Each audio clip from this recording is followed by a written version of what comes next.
So, are you going to continue to pastor? Yeah. You were preaching at your father's church. Yes, You I took took over after over he for passed him. away. He passed, Okay. and well, now it's officially, my vision now. He laid the foundation, really strong Davidian anointing, um, greatest man I know, Yeah. and he loved me, and I feel this love even now because whether he agreed with me or not, he always applauded people who didn't quit and people who knew who they were. Did you ever have a conversation with your father before he passed about your sexuality? Absolutely. Really? How did he react? He just loved me. He just loved me. You know, that's what I think angers me the most about people that think they know him. Mm-hmm. They think they know his dad be rolling over in his grave right now if he knew what was going on. He knew. He knew. He knew. Yeah, and he loved me. When did you first know? Man. 2. Yeah, he was that young. 3. I knew at 7, so Yeah. I can see how that's possible. 2 or 3. Yeah. So then the question would be, once you got older and you decided to get married and you knew that those feelings were present within you, Mm-hmm. why did you get married? Oh, well, I actually fell in love. Okay. I mean, love does some crazy things. Before I got married, I didn't even think I had the propensity to have a healthy sexual relationship with a woman. I have to ask you because I know the people who are watching this interview are wondering, well, is he bisexual? Where do you fall on the Kinsey scale of sexuality? The Kinsey scale. Where do you fall? Well, I'm always going to have, affinity for women. Always. Because just the way that they look. Just the way that their swag, their personality. But on an emotional level, like I said, I connect better with men. So you see yourself settling down with a man long term, perhaps? I don't know. You don't know.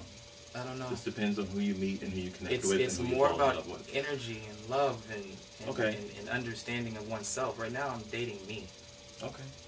You know what I mean? I haven't had the chance because I've always been with someone. We Tauruses, we're real long-term and just loyal. Uh-huh. And I think because I've always been with someone, I've never had a chance to really date Anthony. I'm attracted to intelligence, period. Mm-hmm. And, there's more to me than, my lips or, my dick. There's more than that. There's more than a name or a brand or a label. And that person has to be the epitome of nothingness. To me, that's everything. Because if you can be nothing, then I can be nothing for once. And then we build our everything,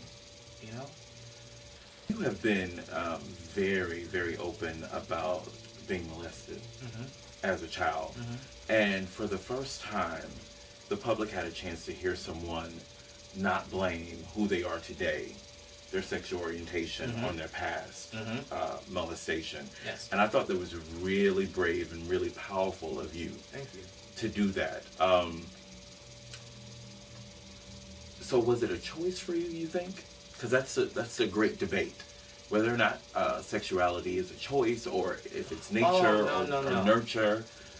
How do you explain it? Not a choice. The people I chose to explore with, yeah, that was a choice. Of course, you better make some choices. You know what I'm saying? You don't just get with no random Joe and just hope it works out. Nobody is going to say, I'm going to take on this social discrimination, this badgery, if you will. That's something I want to wear as a cloak of life. I totally get that because I've been there. But once again, I have to play devil's advocate because, there's things running through my head right now and I can hear the good Christian folk down at the church saying, well, that's your cross to bear. Why don't you just pray for deliverance? God can heal all things. God can turn your life around if you just take it to Him. And I know that you have in the past. Yeah. So why is it that you think God has not removed that thorn from your side? If it's a thorn. Well, probably the same reason why he didn't heal my father from his heart condition. You know, I had prayed for him, and you know, God is a healer, and then the crowd echoes, yes, he is, but he's also a God of justice and strategy. Mm-hmm. And but what alarms me about the Christian community in particular is that they think they know the end of all things. And we have no idea why God says yes and no. He heals some and he doesn't. How do we know that it's something you need healing from? The reason why he hasn't really done it is because I have a mission. I'm on assignment to vindicate the oppressed, the unspoken for. It's bigger than me. I think that the whole reason why I was born into this and experienced all that I experienced in life is his will. Mm-hmm. Because if it was supposed to be done before, it would have already. It hasn't. I know that he sent me here to go through life the way I did, to make sure that all people have access to the cross, man. That's what I think. It seems also, for the most part, that your colleagues within the gospel music industry have been pretty silent too. I haven't heard much. Some of them have, with the exception of Dietrich Haddon, who I really want to ask you about. He sent out a tweet on Twitter that got a lot of people talking, and I actually wrote about it on my site, and it kind of spread like wildfire online. He was responding to some of his followers who were taunting him and, you know, accusing the gospel music industry of being filled with homosexuals or closeted men. And his response was that there was not a sissy bone in his body. How did you react to that? What was your first reaction? I was offended. Even after I found that it wasn't directly to me, I was just offended for how I know how that used to feel. Mm-hmm. And I thought that, but people say and react a certain way. When you're overwhelmed, that's, you know, sometimes it happens. And so there's no love lost here. I just, you know. But does it bother you at all that he hasn't reached out to you to have a conversation with you, not only about the tweet, but about where you are now in your journey? The only person who's reached out to me so far has been Ty Tribbett. Really? So, yeah. And, yeah. I feel some sort of way about that because Ty hasn't been very kind to gay and lesbian people in his music and in his sermons in the past. And I'll go on record and just say I'm not a fan of Ty Tribbett for that very reason. So I'm kind of shocked, honestly, to know that he reached out to you. Yeah, I was too, but I think he knows the heart of who I am, and it's undeniable my love for God and the calling, you know, that's on my life. We all have different things that we face, and so we all have different things. We all have different things that we face, and so I do my best to, how do I say, stay in my lane.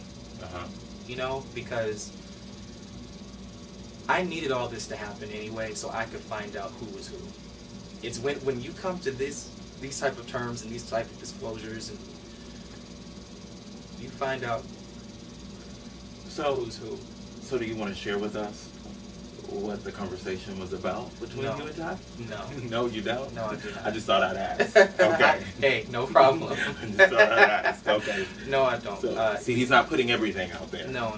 I respect, you know, my relationships, my friendships, and I thought it was a lot for him to even show the love that he did, which said a lot about, you know, his evolution. And we have to give people the chance to evolve. Definitely. You know what I mean? Because life will teach you how to evolve.